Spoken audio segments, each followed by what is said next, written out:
Hello there, this video will serve as a follow-up to my previous Fortnite video essay, so if you've not seen that, consider checking it out so you can get a better idea of what I'm going to be talking about here. However, if you already know Fortnite pretty well, this video will be a comparison of Chapter 3 Season 1 and Chapter 3 Season 2. Before we get started, however, if you end up enjoying the video and would like to support my content, consider supporting me on Patreon for $5 a month. You get early access to these videos, previews of them, and your name in the credits of the video. So if that sounds cool, consider doing so. And if you can't afford to do so or simply don't want to, no worries. A like and a sub is more than enough to support the channel.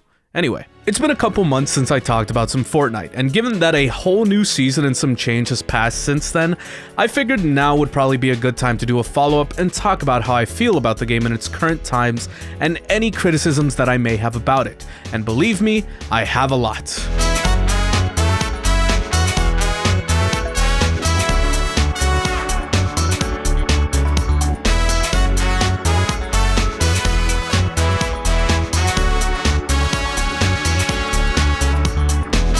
The biggest thing that needs to be brought up immediately is Fortnite's implementation of its most requested feature ever, and that is no build mode for the game. At the start of Chapter 3 Season 2, all the normal matches were completely no build, or as the game labels it, zero build, due to lore reasons. This was something that everyone that has ever had an ounce of an interest in Fortnite, or even has ever played in the early seasons, has more or less always wanted, and it was finally here. So, how was it? Well, not the best, quite frankly. While the general idea is something that folks have wanted forever, and I saw this new mode bring in new people who have either never played the game before, or even brought back friends I knew who used to play Fortnite, I feel it's far from anything resembling perfect. Obviously, the main point of criticism towards Fortnite will probably always be the fact that building exists in it, so the concept of outright removing that element and leaving it down just to the guns for the most part should make it great, right? Well, on paper, sure, yes. The issue then comes in when you realize that regardless of your thoughts on building in Fortnite,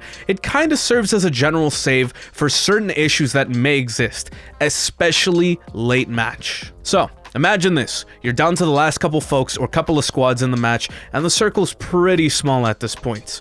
One issue though, you got stuck with the absolute worst terrain relative to your opponents. Now, disregarding the obvious and kind of stupid comeback of, just don't get put in the worst position, forehead, what can you do given the situation? Well, with building comes the saving grace of typically being able to obtain better ground, or, if you're a big build Andy, maybe even making a more safe structure for yourself to survive in the meantime, until you get an opening to get to a better and safer area for your safety and eventual fights. Now, what do you do in this situation if you're in zero build mode, you might ask? Well, unless you lucked out and had some sort of movement item like a shockwave grenade which flings you in the general direction of where you are relative to the grenade, or maybe even some sort of vehicle like a car or a truck, then you're mostly screwed. This is also thinking of the most tame version of this scenario, like a slightly steep hill or something. Because these situations can get pretty bad when you get near a location like the canyons near Chonker Speedway, Risky Reels, and so on. Also, yes, there's a location named Chonker Speedway. Anyway, this is just one of the few issues that can happen pretty easily and sometimes often in Fortnite's zero build mode. The map is just kind of not really made for not having building as an option. One thing that honestly would have changed this entirely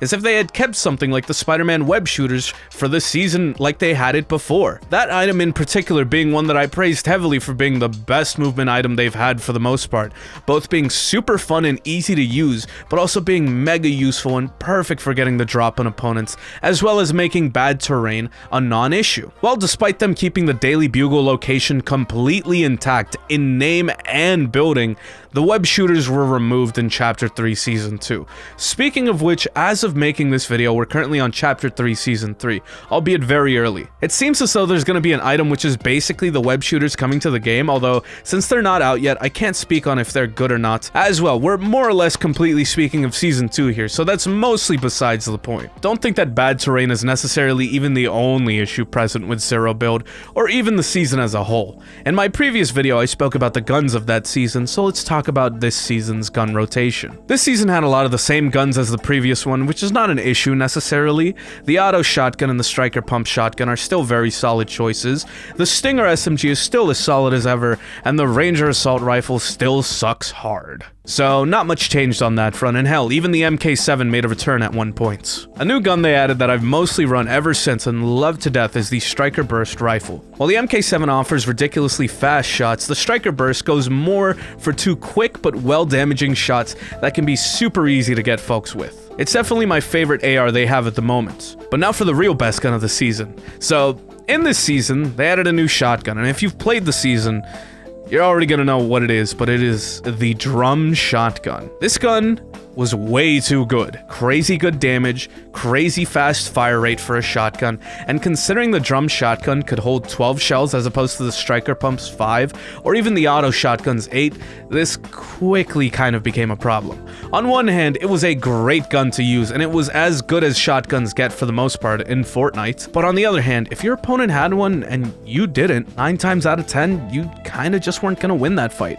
It was just that good. Now, I don't want to sit here and complain and groan about a gun becoming meta because it's good. What I'm saying here is more that you probably shouldn't have a gun so good that there comes a time when there's no reason to run any other shotgun or something of that sort the second you see it. When it holds that much of a grip on deciding fights and making the other shotguns more or less obsolete the second it comes into the picture, I do feel like the combat can become very stagnant as a result, and border on it being annoying to play if it becomes so heavily focused on one specific gun like that. The drum shotgun's also completely gone from the new season and is instead replaced with basically a lesser version of it in just about every way, in case you might have thought that it wasn't that bad or something. Now, I do understand the idea of having the perfect gun to run for a game if you get some sort of drop from an NPC or even use your in-game currency to buy a high-level weapon for use, because I think that feels more like it's something you yourself earned in some form versus just coming across a gun that'll basically be all you need for most of the match, aside from long range of course. The issue more just comes in with it being a common gun that you could so very easily come across everywhere. Enough of shotguns though, let's talk SMGs. With the new season, we also got a new SMG, the Combat SMG. Is it good? Very. While I don't think the Combat SMG is as win-defining as something like the drum shotgun, I do think it's also kinda crazy. The idea behind it is that the Combat SMG is far more difficult to handle compared to the Stinger SMG, that being the main SMG of last season. But if you get a better grip on its recoil, you'll be rewarded by it doing a good bit more damage than the Stinger. I don't mind this gun as much because this can ultimately come down to preference on if you want to deal with the recoil or not. But that's about it on the gun side of things. There were a couple other guns in the season that were interesting, but nothing I thought was really season defining or game breaking in any way, shape, or form. The general gun rotation for this season was just mostly alright. Some good, some bad, and some just not much to write home about in my opinion. Now, I want to bring up probably the biggest issue that I've noticed since my previous Fortnite video, and one that I can't even pinpoint when it happened. Forced crossplay. I'm sure some are confused why I may be bringing this up as a PC player of all things, but hear me out. Obviously, for console versions of any shooters, there's gonna be aim assist. Some worse than others, of course, but I don't think that's any real issue.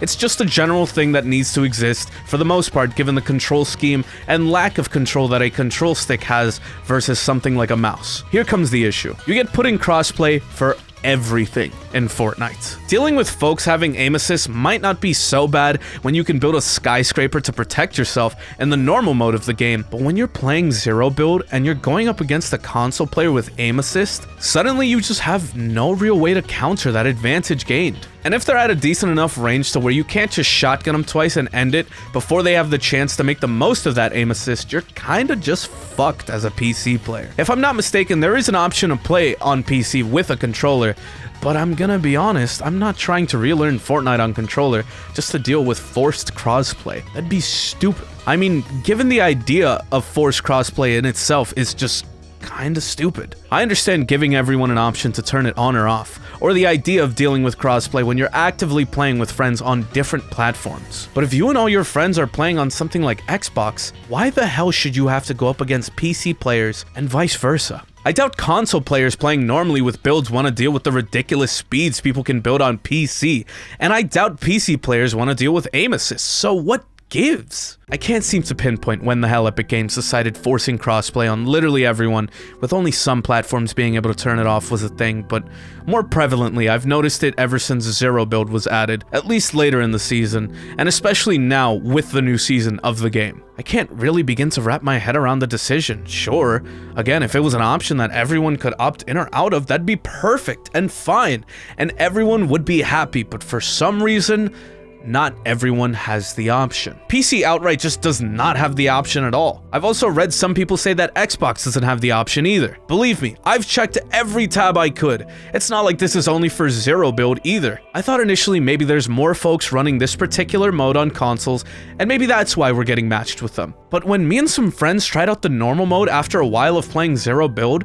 we got put against some console players in that as well. So no, it's not even just because of the mode. It's just being forced down our throats with no real say in the matter, and I don't really get it. Every single possible reason I think for why this decision might have been made just ends up not adding up, and it's frustrating as someone who loves this game and loves playing it. Having gotten back into the game in Chapter 2 Season 5, one thing I've noticed Epic Games do time and time again is constantly tweak every little thing in the game, especially things like the leveling system, for example. I'm saying this more to drive home the points of how much they tweak everything, but the season I returned, Chapter 2 Season 5, Level 1 was 40,000 XP or so to level up, and that rises bit by bit until it's 80,000 XP per level around level 20, give or take. And then when you hit level 100, it would drop down some more and then go back up. In Chapter 3 Season 3, they've made it 80k experience from the jump, from level 1. I'll be honest, this isn't the end of the world or anything, it's more an inconvenience and needing to do more quests and things out of the way than before, but I feel the level system more than shows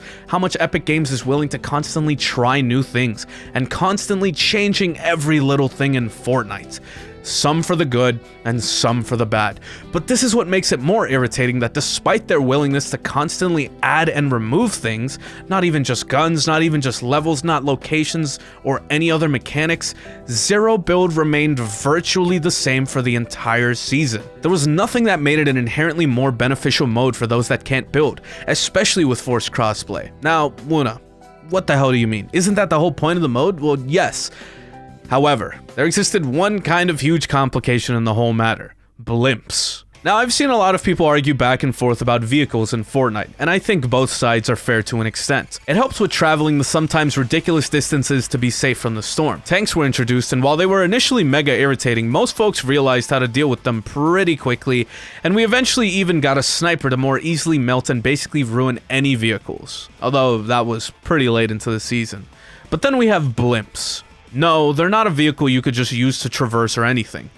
They were bases for the IO, an organization in the lore of Fortnite that are basically the bad guys.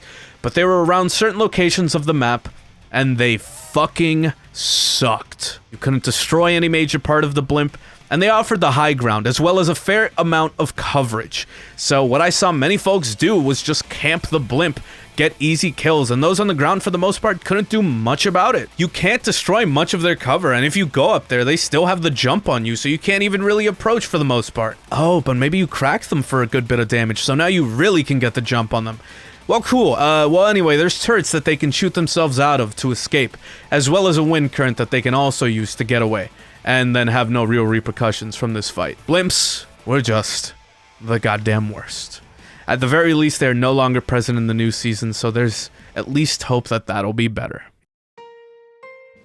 Fortnite Zero Build, while a great concept and one fans have wanted for years, myself included, is sadly, and mostly, just an underdeveloped and undercooked idea with a ridiculous amount of flaws, and I hope it gets more properly fleshed out and cleaned up so that I can see more non-Fortnite players come and enjoy the game and get that same wonderful feeling I get whenever this game is going right, as it has so many times in the past. What could Epic Games do to clean up the mistakes, you might ask? I don't know, this one's a bit of a stretch, but maybe some sort of new map or altered version of the map for Zero Build. I mean, I've seen Apex do the thing where they have multiple maps in rotation or something like that, and while I don't really play Apex, I mean, I've always loved the concept of having different maps and whatnot, so maybe they could also actually give everyone an option to opt out of crossplay or not. Like, that one shouldn't be too hard of a thing to do, just straight up. And hopefully, as long as they don't add in the drum shotgun again, we should all be safe to live for longer than 5 minutes for the most part. I fucking love Fortnite. And while Chapter 3 Season 2 was a huge letdown, I hope they managed to pick things right back up